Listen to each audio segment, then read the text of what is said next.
अच्छे बच्चे कैसे बैठेंगे? बेटा आज हम लोग अभ्यास 7B शुरू कर रहे हैं। प्रतिशत के हम लोगों ने सवाल कर लिए थे। लाभ हानि, लाभ क्या होता है, हानि क्या होती है, कैसे ज्ञात किया जाता है, उस पर बात करते हैं। आराम से बाकी काम को बंद कर दीजिए, थोड़ा समझ लीजिए। बहुत आसान चीजें हैं अगर एक बार में समझने की कोशिश करेंगे, और अगर समझने की कोशिश नहीं करेंगे तो बहुत कठिन लगेंगे। लाभ हानि के सवाल करने में फिर बच्चों को परेशानी होती है, इसलिए एक बार में सुनिए, बाकी सब कामों को बंद कर दीजिए। लाभ और हानि हमें होती कब है, पहले ये समझिए। जब हम कोई व्यापार करते हैं, कोई हमारी दुकान होती है, तब हमारे लिए लाभ या हानि होता है।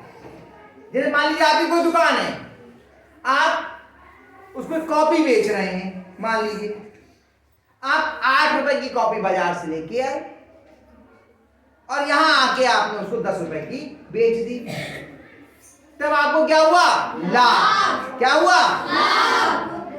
और आप लेके आए कॉपी 8 रुपए की, रास्ते में पानी बरस गया और कॉपी हो गई खराब, तो अब आपसे क्या कोई ले लेगा 10 रुपए की कोई कॉपी? को नहीं लेगा। तो आपने कोई बात नहीं, 5 रुपए में भी बेच देंगे। कोई 5 रुपए में भी ले ले कॉपी तो हम दे देंगे। और कोई बच्चा है, बोल दे दो, गत्ता ही तो खराब हुआ ऊपर का, 5 रुपए में वो कॉपी आपसे ले आया। तो बताओ लाभ हुआ या हानि? यानी जब हम कम लागत की चीज को ज्यादा पे बेचें तब क्या होता है? और ज्यादा लागत की चीज को कम पे बेचें तो क्या होती है? हम जितने रुपए में खरीद के लाए हैं, जितने रुपए हमारी लागत लगी है या जितने में हम खरीद के लाए हैं, उसको हम क्या बोलते हैं? क्रय मूल्य। क्या बोलते हैं? क्रय मूल्य। और जितने में हमने बेची, जितने में हमने चीज को बेचा, वो क्या कहलाता है? विक्रय मूल्य। क्या कहलाता है?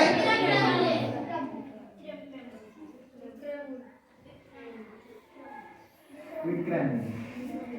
इसको बोलते हैं क्रय मूल्य और इसे बोलते हैं विक्रय मूल्य। अंग्रेजी में भी मैं आपको बता देता हूं, इसको बोलते हैं कॉस्ट प्राइस। क्या बोलते हैं? Cost price. इसको बोलते हैं सेलिंग प्राइस। Selling price. इसलिए इसे अंग्रेजी में लिख देते हैं शॉर्ट में एसपी, और इसे शॉर्ट में लिख देते हैं सीपी। आपको बहुत सारे लोग अंग्रेजी में बोलेंगे तो कहीं कंफ्यूज ना हो जाओ, इसलिए मैंने आपको बता दिया। इसे बोलते हैं सीपी और इसे बोलते हैं एसपी। ये हुआ क्रय मूल्य और ये हुआ विक्रय मूल्य। अगर आपका क्रय मूल्य कम है, क्रय मूल्य कम है और विक्रय मूल्य ज्यादा है, यानी आपने कम में खरीदी और ज्यादा में बेची, तो लाभ हुआ या हानि? लाभ। यानी कि क्रय मूल्य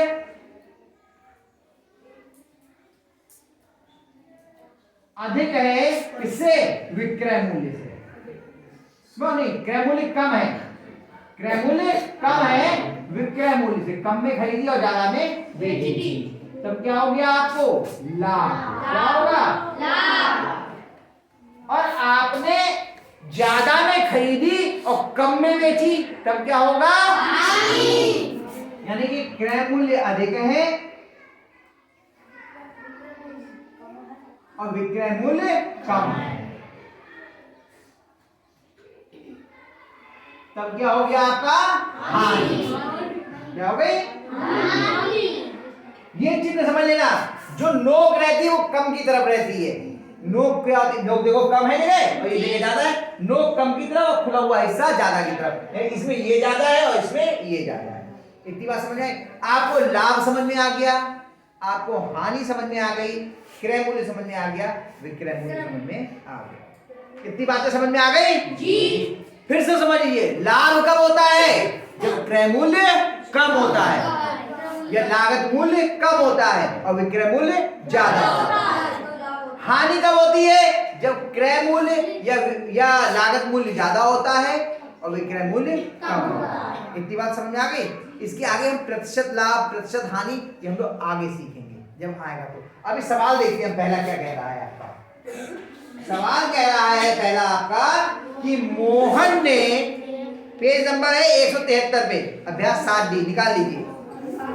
मोहन ने एक टेलीविजन सेट 10,200 में खरीदकर 2 वर्ष बाद 11,730 में बेचा, उसे कितने प्रतिशत लाभ या हानि हुई। अब यहाँ पे प्रतिशत भी पूछा तो प्रतिशत का सूत्र भी बता देता हूं।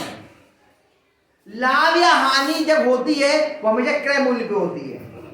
तो प्रतिशत लाभ या प्रतिशत हानि निकालिए, उसका तरीका क्या होता है, मैं सूत्र लिख देता हूं। प्रतिशत लाभ, प्रतिशत लाभ निकालना है, हमने लाभ निकालने का तरीका, वो प्रतिशत निकालने का तरीका बताया था। क्या करते हैं, 100 से गुणा करते हैं प्रतिशत निकालने के लिए। अब आपको लाभ निकालना है प्रतिशत, तो लाभ बटे क्रय मूल्य, क्रय मूल्य पे तो लाभ हो रहा है, तो लाभ बटे क्रय मूल्य, और क्रय मूल्य को क्या लिखते हैं, क्रय मूल्य, क्रय मूल्य गुणा 100। ये क्रय मूल्य का प्रतिशत लाभ का सूत्र हो गया। और प्रतिशत हानि निकालनी है, प्रतिशत हानि, तो क्या हो जाएगा, हानि बटे, बताओ, हानि बटे, चाहे लाभ हो या हानि, आपकी लागत तो वही है जो आपने क्रय मूल्य लगाया है, तो क्रय मूल्य पे ही होती है हमेशा, क्रय मूल्य, हानि बटे क्रय मूल्य गुणा 100%। यानी अगर आपको लाभ मालूम हो, क्रय मूल्य मालूम हो, तो आप लाभ निकाल सकते प्रतिशत, और अगर हानि और क्रय मूल्य मालूम हो तो आप प्रतिशत हानि निकाल सकते हो। यही तो हुआ। इसके अलावा हानि और लाभ निकालने का तरीका क्या है, क्रय मूल्य में से विक्रय मूल्य घटा दो तो क्या मिल जाएगा आपको, हानि, और विक्रय मूल्य में से क्रय मूल्य घटा दो तो क्या मिल जाएगा आपको, लाभ। तो वो भी लिख लो आप। लाभ बराबर क्या होता है, ऊपर लिखना था, यहाँ रह गया, यहाँ लिख दिया मैंने। लाभ बराबर विक्रय मूल्य, वी मूल्य दिया, माइनस क्रय मूल्य। ये हो गया आपका लाभ निकालने का तरीका। और हानि का क्या हुआ, क्रय मूल्य, जो इसमें क्रय मूल्य ज्यादा होगा, क्रय मूल्य माइनस विक्रय मूल्य। ये सूत्र आपके होते हैं। इन सूत्रों के आधार पर, ये 4 सूत्र हैं आपके, इन 4 सूत्रों के आधार पर ये पूरी अभ्यास हो जाएगा। पहला सवाल हम यहाँ पे हल करने की कोशिश करते हैं। देखिए अभ्यास 7B का, फिर सुनते हैं। मोहन ने एक टेलीविजन सेट 10,200 रुपए में खरीद कर, तो खरीदा इतने का, तो ये खरीदने का मूल्य क्या कहलाता है, खरीदने वाला मूल्य क्या कहलाता है, खरीदने वाला मूल्य हानि कहलाएगा, लाभ कहलाएगा खरीदने वाला। जितने में हम खरीद के लाए वो क्या कहलाता है, कोई बात नहीं, पहली बार सुन रहे हो।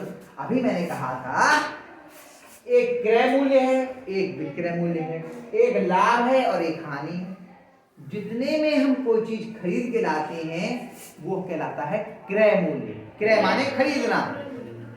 और जितने में हम बेचते हैं, बेचना, विक्रय करना, वो कहलाता है विक्रय मूल्य। आराम से समझ लो, कोई बात नहीं, पहली बार कर रहे हैं, समस्या आएगी। जितने में हम कोई चीज खरीदते हैं वो क्या कहलाता है, उसका क्रय मूल्य। और जितने में बेचते हैं वो क्या कहलाता है, तो वो 10,200 में उसने क्या किया है, तो वो क्या हुआ उसका क्रय मूल्य। क्या हुआ, तो लिखेंगे क्रय मूल्य कितना है, क्रय मूल्य बराबर 10,200। चलिए कितने रुपए हो गया, और इतने में खरीद के 2 साल बाद 11,730 में बेच दिया, तो 11,730 क्या हो गया उसके विक्रय मूल्य। विक्रय मूल्य कितना हो गया, 11,730 रुपए लगा लो भाई, रुपए। ठीक है, अब ये बताओ उसको लाभ हो रहा है या हानि, क्योंकि विक्रय मूल्य ज्यादा है और आपको प्रतिशत लाभ निकालना है, तो पहले हम लाभ निकालेंगे और फिर बाद में प्रतिशत लाभ निकालेंगे। तो लाभ बराबर क्या होता है, सूत्र क्या होता है लाभ का, लाभ बराबर विक्रय मूल्य ऋण क्रय मूल्य, ये होता है विक्रय मूल्य ऋण क्रय मूल्य। विक्रय मूल्य कितना है 11,730 माइनस 10,200। अब इसमें से इसको घटा दो, जो आएगा वो उसका लाभ हो जाएगा। चलिए कहां करें, यहां कर लेते हैं हम, उधर जगह नहीं है, इधर बना देते हैं रफ्तार के लिए। ठीक है, 11,730 में से 10,200 आपने घटा दिए। शून्य में से शून्य गया शून्य, 3 में से शून्य गया 3, 7 में से 2 गया 5, 1 में से शून्य गया 1, 1 में से 1 गया शून्य। कितना हो गया 1,530। ये उसका हो गया लाभ 1,530। ये उसका लाभ हो गया। अब आपको क्या निकालना है, प्रतिशत लाभ। क्या निकालना है, तो यहां पे कर देते हैं, मेरे जगह नहीं है ना, तो यहां कर देते हैं, इधर बना दीजिए।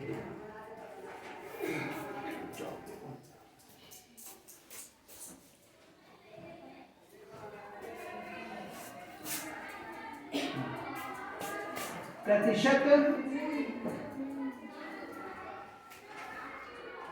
लाभ बराबर क्या होता है सूत्र, ये आप यहां तो डाल लेना, इसके नीचे का इसके आगे डाल लेना। ठीक है, लाभ बटे क्रय मूल्य गुणा 100। ये होता है सूत्र, लाभ बटे क्रय मूल्य गुणा 100 प्रतिशत। ठीक है, बताओ बराबर, यहां बना देता हूं। लाभ कितना है 530, ये तो है लाभ 1,530 बटे क्रय मूल्य कितना है 10,200 गुणा 100 प्रतिशत। ठीक हुआ, ठीक। चलिए, एक शून्य से एक शून्य गया, एक शून्य से एक शून्य गया। देखो 2 से ये भी कटता है और 2 से ये भी कटता है, कट रहे हैं 2 से, काट देते हैं। 2 पंजे 10 और 2 एकम 2 और 2 पंजे 10। अब ये बता 51, यहाँ 5 बचा और ये बचा 153। देखो 51 के पहाड़ अगर देखें तो लगभग ये 153 कट रहा है। आप चाहो तो सीधे काट लो, और नहीं तो आप इन दोनों की पहले गुणा करो, फिर 51 से भाग कर लो। देखिए हमें दिख रहा है 51 से 153 कटते हुए दिख रहा है। 50 दिया 150 होगा लगभग। हाँ 51 की देखो 3 से गुणा करो, 51 गुणा 3, 3 एकम 3 और 3 पंजे। देखो 51 दिया कितने हो गए 153। ये हम लोग थोड़ा से करने के अभ्यास में आ जाता है तो हमें दिखने लगता है कि ये ऐसे कट रहे हैं।